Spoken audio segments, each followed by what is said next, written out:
तुम्ही पाहत आहात MCN न्यूज मराठी। अकोट कृषी उत्पन्न बाजार समितीतील कथित भ्रष्टाचार, घराणेशाही आणि हुकुमशाहीच्या कारभाराविरोधात शेतकऱ्यांमध्ये नाराजी वाढली आहे।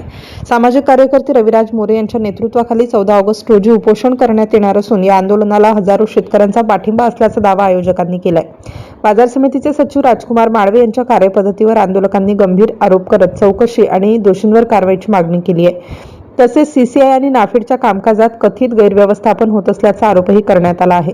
शेतकऱ्यांच्या हक्काला बाधा आणणाऱ्या अधिकाऱ्यांवर कारवाई करून त्यांची अकोटमधून हकालपट्टी करण्याचा इशारा आंदोलकांनी दिला आहे।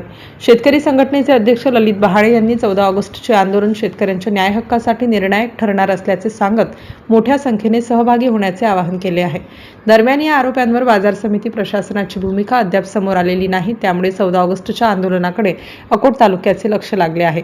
MCN न्यूज मराठीकरिता प्रभाकर बोरकर, अकोट।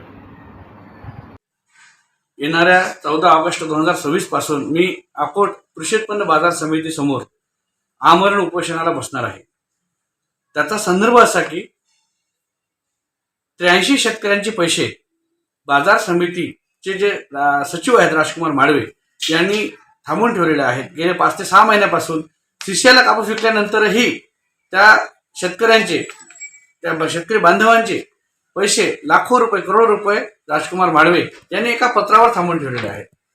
राजकुमार माळवे यांनी का थांबवून ठेवले असतील त्याचा सुद्धा मी अभ्यास केलेला आहे। राजकुमार माळवे यांना सहसंचालक पणन महाराष्ट्र राज्य पुणे स्नेहा जोशी यांनी पत्राद्वारे कळवले होते। 5 डिसेंबर 2025 पत्र आहे।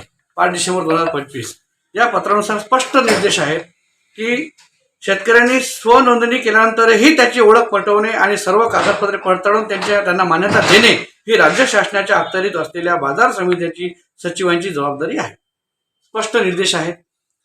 पणन सहसंचालक महाराष्ट्र राज्य पुणे यांचं पत्र म्हणजे APMC ऍक्ट मध्ये तो कायदा होतो, म्हणजे सरळ सरळ त्या कायद्याचं सचिवांनी उल्लंघन केलं।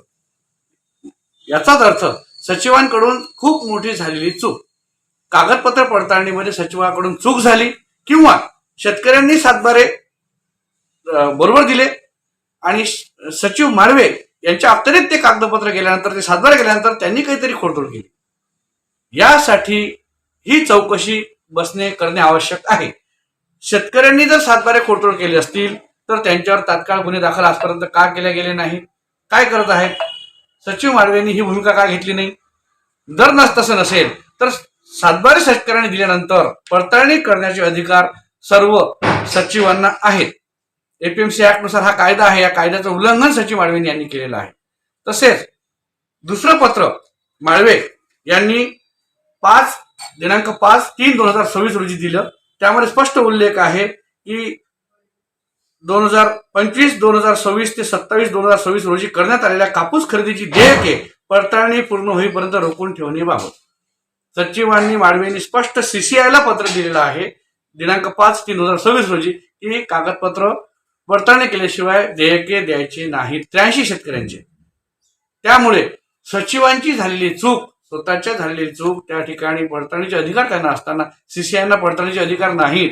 CCIना गठाण करणे, कापूस घेणे, विकणे, कापसाची माप करणे हा CCIला अधिकार आहे। कोणते अधिकार यांना CCIला नाही। CCIला अप्रुव्हल द्यावं लागते बाजार समितीकडून। त्याकरिता CCI आणि पणन या मधातला समन्वय साधण्याचं काम नोडल ऑफिसर म्हणजे सचिव राजकुमार माळवे यांना दिलेलं होतं। यांनी स्पष्ट या सगळ्या कायद्याचं उल्लंघन केलं। असे अनेक याच्यामध्ये भ्रष्टाचार झालेला आहे। सेस थांबलेला आहे, करोड रुपयाचा सेस थांबलेला आहे, तो वसूल केला गेला नाही। मागणी करत आहेत, 7 ते 8 लाख रुपयाची मागणी होत आहे जिनिंगवाल्यांना। असे अनेक भ्रष्टाचाराचे मुद्दे आहेत। हे सर्व मुद्दे 50 ते 60 मुद्दे आहेत हे मी उपोषण स्थळी सगळ्यांच्या समोर प्रेस कॉन्फरन्स घेऊन सगळ्यांच्या समोर प्रेसच्या माध्यमातून, तुमच्या माध्यमातून मी उपस्थित करणार आहे। धन्यवाद।